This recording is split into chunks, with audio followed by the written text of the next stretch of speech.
So I'll start with, some of you have been to my layout, but I have, I'll give you some background.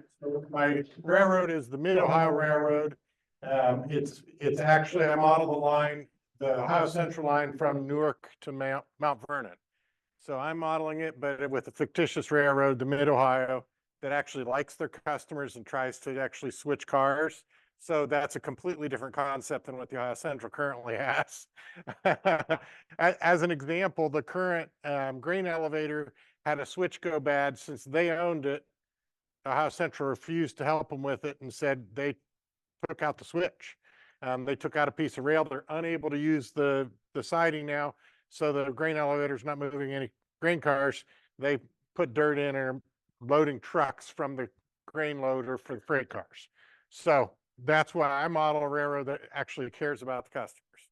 So I use, for my railroad, I can run up to 4 trains. And so I can run up to 4 trains. I use 2-man crews. Al, Jim, Matt, Mike have all been there and operated. It takes us, you'd be amazed what 8 industries, how much time 8 industries can take. It usually takes us 2.5 hours to switch the railroad. We do operate fairly slow, 10 to 15 miles an hour. We operate with sergeant couplers, so that always slows everything down. Al can testify, he always brings his flashlight now. But it is an experience. I use a program called Switch List. It is a Mac-based program. You can go into the Mac or Apple store and purchase it. I think it's only a few dollars. It is a great program. So what I'm going to tell you about a little bit is how the program operates and what you do. So this is the main screen where I can generate my switch lists after I've input my data. This is the main overview. What's really nice about the program is if you'll, and I'll pass out some things. So once I've input all the data, and what you do is you create your lists of your cars, you create the commodities that they haul, you put car types, and then you specify your industries and the siding lengths and everything like that. So I'll walk you through that. But what I do is I use the official AAR car types from the official Railway Equipment Register. If you haven't, I can pass this around if anybody wants to look at it. This is a 2011, but if it's not in here, it's not on my railroad for car types. But I use the car types to input data in here, and I'll show you that a little bit. But this is the Bible that I use for my freight cars on my railroad, and it's really neat. You can, if you don't have one for your railroad for your time period, get one, because that's issue 120, volume 127, so that's 2011. They go back 120 years, so you can find one somewhere. They get real expensive back in the 40s, though. But you can pick those up on eBay, $20, $25 for middle years. Current years are much more expensive, and older years are more expensive. So, so what you do is, the first thing you do is you create your layout within the switch list. And so what this is I've created the car types that I'm using on my railroad. And so these are all the different car types, and then a description of the car. So I can set my date. So if you wanted to create a date and then it just keeps rolling, this is how you create that. But I have spot cars at specific doors. So if an industry has doors, this will say you have to spot it at this door on this car, on this industry. And then I limit the industry capacity based on the length of the siding. You put in the length of the car, and it will keep you from putting more cars than will fit in the industry. So that's something car cards don't do. This will keep you from putting too many cars in there. So like I said, the first thing I do is you create the car types that you're going to have. Then you create your industries.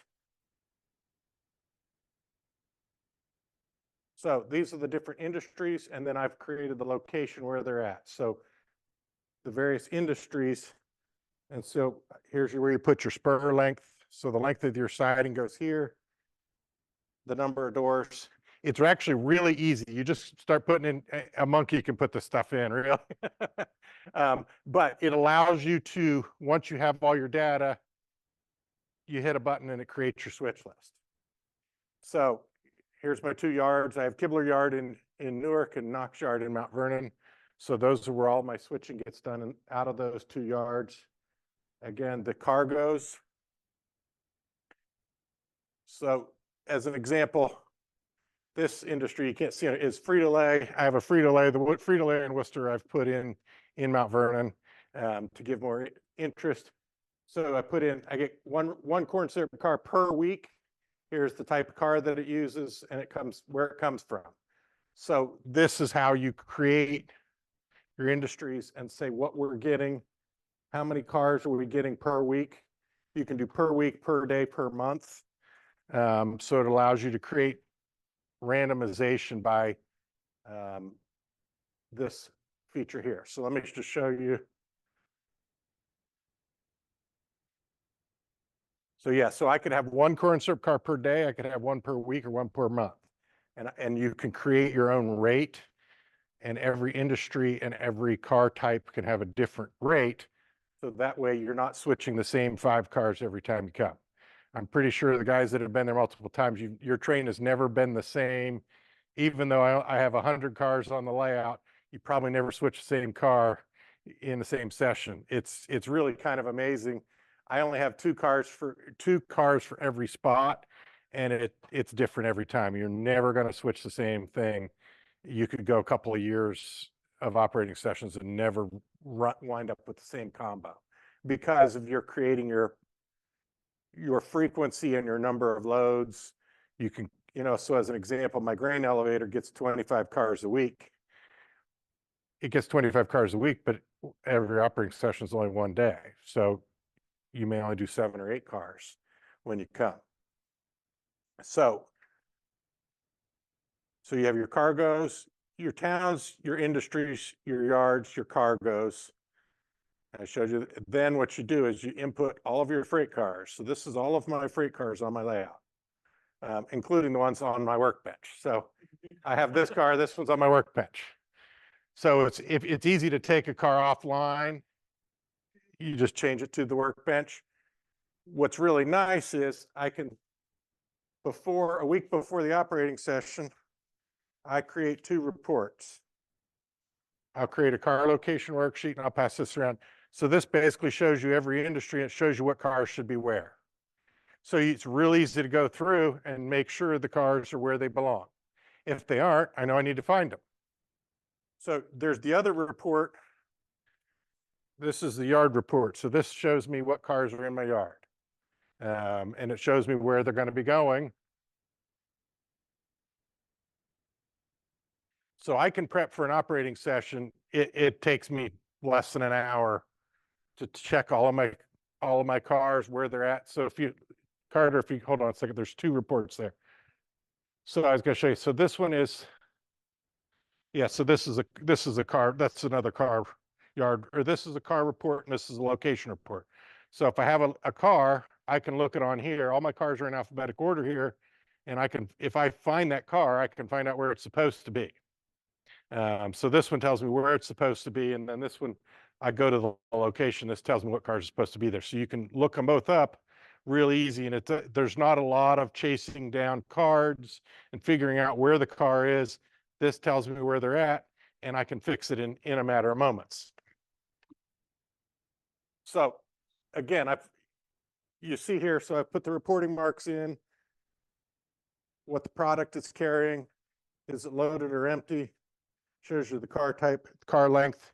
Out of the book, I put the car length in, so that gets plugged into, you can limit the size of your train by by length of train. So if you have your sidings and you want to limit it, it'll add up all your cars and tell you you're too long for the siding. So, but it also limits your number of cars in the siding by saying you've got too many cars. So what it will do is it'll leave that car at the yard. It'll say this car won't fit, leave it there. So you've got again, just your freight cars are all there. What's nice is all of these buttons are clickable, so I can sort it by alphabetical order. I can sort by car type. I can sort by car length, and so on: loaded, empties, cargo, and location. Uh-huh. Do you use this application just as general inventory as well? You could, if, yeah, I mean, all of my cars are on here, so I know, and so then, again, my cars that are on my workbench, you can see what's on my workbench. There's like all the cars that are on my workbench. There should be 12 or 13 cars on my workbench right now. And that's everything that's on my workbench. So that's partly my inventory too. Yeah. And again, I can print off a car report and it'll tell me where they're all supposed to be.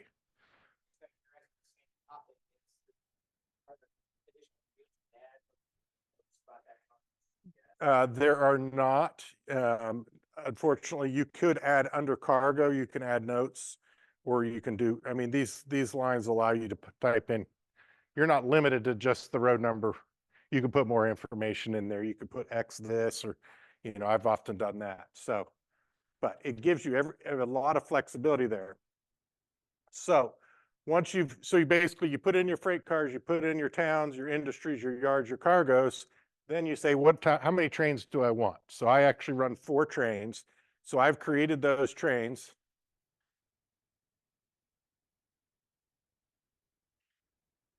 So the easiest way so as an example, I have one train that's just, HD03 is just high and wide cars, heavy duty flats. So I've limited it to only these types of cars. So that's how I keep, because it sees that this train is going from point A to point B. If I don't limit the cars, it'll throw a couple of grain hoppers on there, and away you go. Next thing you know, you got 10 grain cars on your heavy duty flat car train. So as an example, my grain train is limited to one, extra grain is limited to one car type, so it doesn't get extras on there. So again, and then what I've done, so KTO1 is the Kibler turn, and this is the Mount Vernon turn, and it only gets those car types because those are the only cars that go to those industries. So it's limiting my industries on an individual train. So as an aside, I'll show you that. So when you go to print your reports, which I'll show you in a minute, your switch lists, it gives you a couple of different options for switch lists depending on the type of era. So I use the PICL report, which looks like a modern switch list, but you can do it on railroad letterhead, San Francisco Beltline, or Southern Pacific narrow gauge, or a waybill. So it'll create a waybill for you for your train. So these are, and I'll pass these around. So these are work orders for the various trains. And some of these have notes on them because this is also how my operators can convey things back to me, problems they find along the way. They put notes on the switch list. It's helpful to me because then I can look at the switch list afterwards and I know what to fix. But this also shows the crews what to work with. So if I wanted to, so those are the PICL report. I'll just show you. So if I did a Southern Pacific narrow gauge, when I create my, see, these are cars that don't fit on those trains.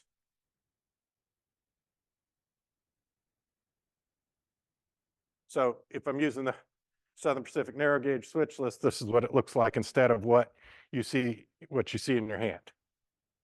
So it looks like a switch list from the 40s. It'll show you the car, the contents, where it's going from and to.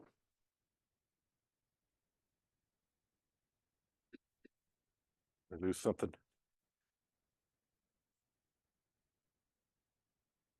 So it gives you the flexibility of doing modern. It gives you the flexibility of doing 40s, 50s, creating just waybills. If that's what you want to do, you can create a waybill format and use waybills instead of the reports that I use.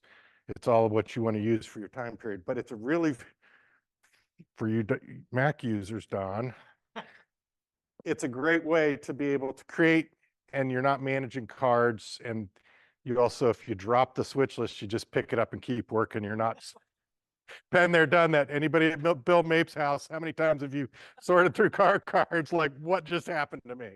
This is a great way to do that. It's really flexible, and you can, and again, once I'll show you. So go back to the switch list. So once your operating session is done, you hit complete train, and it automatically, so if you see all the twos where it's supposed to go, you hit 2, it moves all the cars to the new spot based on where the train is supposed to take it. So you are ready. So, so train completed, you hit that button, all the cars are now at the new locations. So you go to create your next switch list, everything's where it's supposed to be based on that. If your operators put notes, hey, we didn't deliver this car, you can go in and fix that. But this automatically puts all your cars into the new spot. You're ready for the next operating session with one button. I don't have to sort through a lot of paperwork. I just hit train completed, and my cars are where they're supposed to be. Or you could annul train, and that'll leave all the cars where they were. But it's really, and so then you can just start a new session, and away you go. It moves the date up a day, and you move forward. You hit train completed, does it then say, oh, those cars that were loaded are now empty? Yes. Okay. But it's based on the number of days you take to unload it. If Matt, if you go to industries, right there. Actually, it's cargo. I think it's cargoes. Yep. Unloads in 2 days. Okay. So you can click on that, and you can change how long it takes a car to be unloaded. So you can take, I think, a week for a car to be unloaded. Yeah, or 1, 2, 3 days. So that's how long. So 3 days, your car will be unloaded in 3 days. So it won't be available to pick up for at least 3 days. So there you go. So that, like I said, that creates a lot of flexibility within the program, and you can, depending on your industry, you can change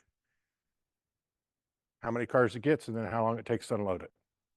So it may only get 1 car a month, but if it takes 2 days to unload it, and then you choose, yeah, you choose the parameter for your operating sessions. Is it 1 day, 2 days, 3 days from the last time? And then it'll automatically create that for you, quit your switch list based off of that. Yes.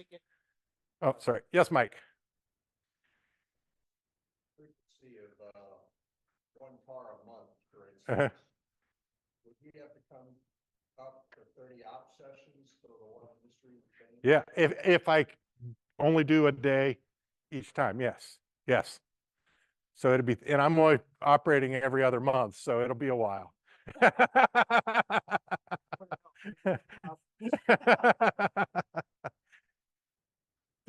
Yeah, yeah. So yeah, so it, again, you set up the parameters.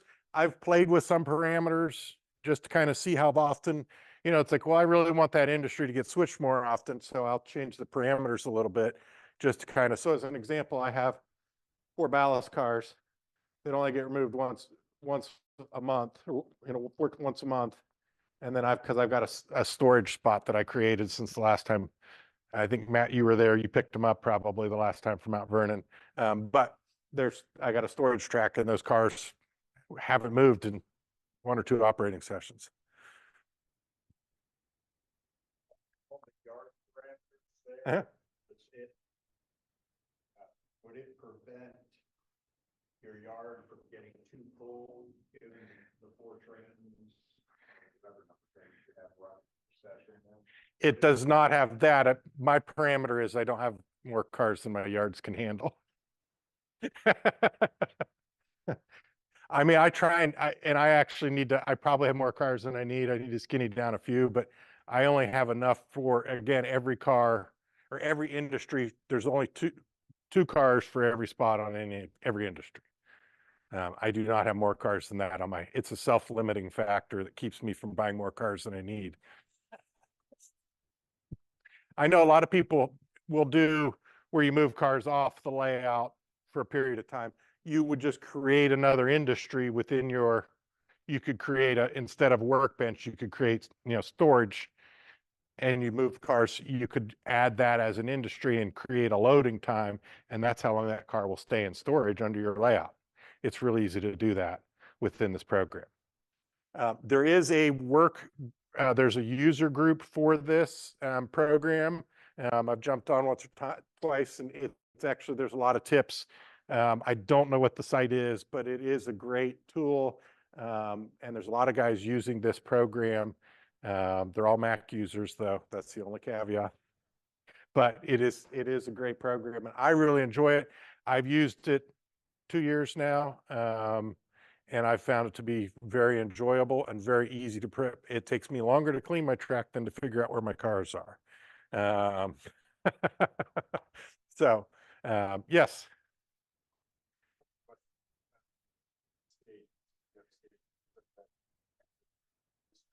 And you can create or you could create it as a yard. And then something I don't use is you can create divisions. So cars either don't cross divisions or go across divisions within. So you could create a separate division. The cars come from this division and go to that division. And that's how you could use staging for that. I purchased it from the Mac store or the Apple store, and it was less than $10. I mean, it was very inexpensive in the grand scheme of things. And to me, it's way cheaper than installing boxes all around your layout to hold car cards.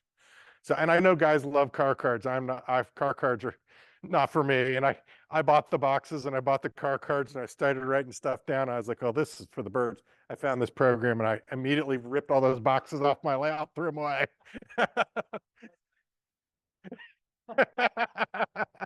So there are a couple of different programs out there similar to this.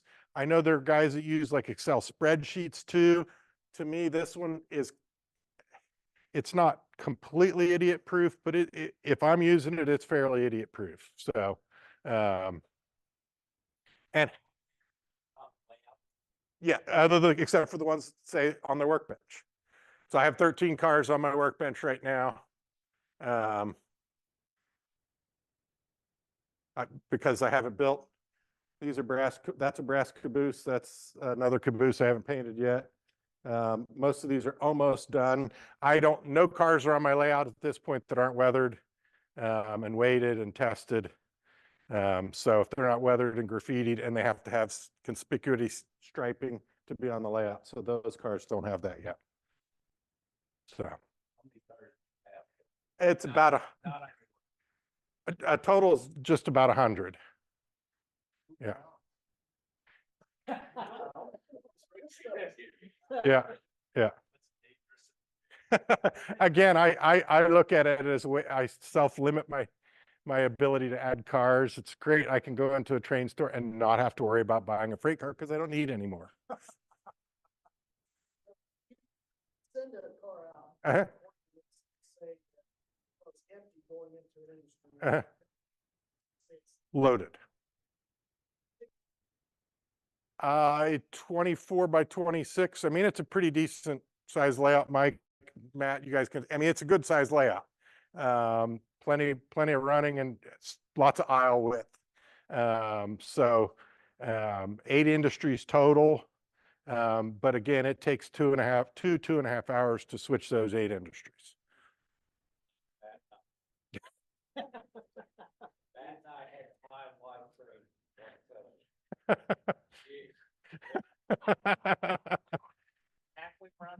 Yeah. Uh-huh.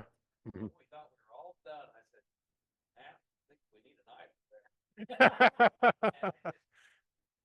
Yeah, rethink everything. Yeah. But I mean, I'll tell you, it's a fine bender. Uh-huh. Fine bender. Uh-huh. Worked well. And so, I mean, I enjoy it. And like I said, we try and have the operating sessions every other month. So it is a good time to move some cars around. But like I said, making the switch list is one of the least concerns. I spend more time on other stuff than making my switch list. My switch list takes me 10, 15 minutes to print everything off and I'm ready to go. You have a simple diagram with your layout? I do not. That's something I do still need to work on, and I need to work on. I have the industries labeled, but I don't have, I need to label spots, and I need to do diagrams on the front of my fascia, but I do not know. It's not to the point where I want pictures, but I know Matt took some pictures of it the last time. So, and all my switches are fast track built. I use, the layout is all code 70 with fast track switches. All the switches are hex frog juiced, and they are all powered. All this, I use push buttons for the tortoises, but they're all locked. So you have a little outlet cover over there. You have to unlock it to get the switch to change the switch. So you got to line and lock everything before you get done. It's all part of the process, slows you down, and it adds play value. So you got to unlock it to be able to go into it. So, yes, I do have little derails you got to flip over, to get into the industry. So, it adds, again, it just takes a little bit more time with the switchless. 2-man crews are necessary. 1-man crew, it's too complicated to do 1-man crew. So. Yeah, and I do have two of the oh gosh, the really good proto throttles. I have 2 proto throttles. So, and when you use the proto on one of the locomotives, the proto throttle, it doesn't start at 1. You got to go to 2. One just ramps it up. 2 actually makes the thing move, and it'll take you a while to get used to it. I usually don't make Al use the proto throttle, right?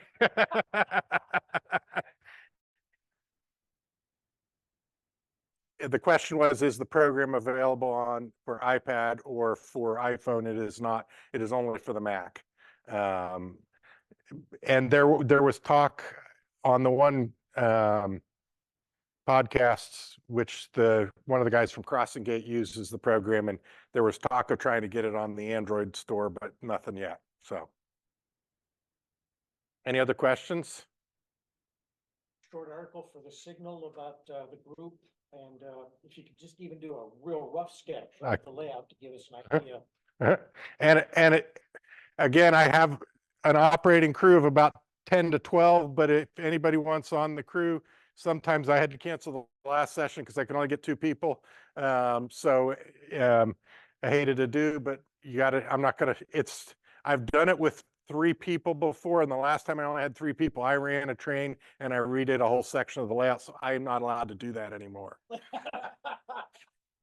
I redid it was about 20. I redid my whole main yard, so I took out about 20 feet of track, six tracks. I took it all out, wiped it clean, started over. So I'm not allowed to operate in one of my operating sessions ever again. So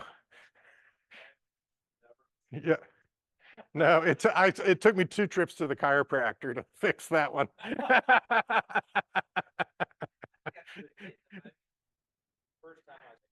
Yeah. And and Frito-Lay, I've completed basically most of the structures for Frito-Lay, and the tanks. I've also, where IAN Hangcheng was originally is now Interstate Cold Storage.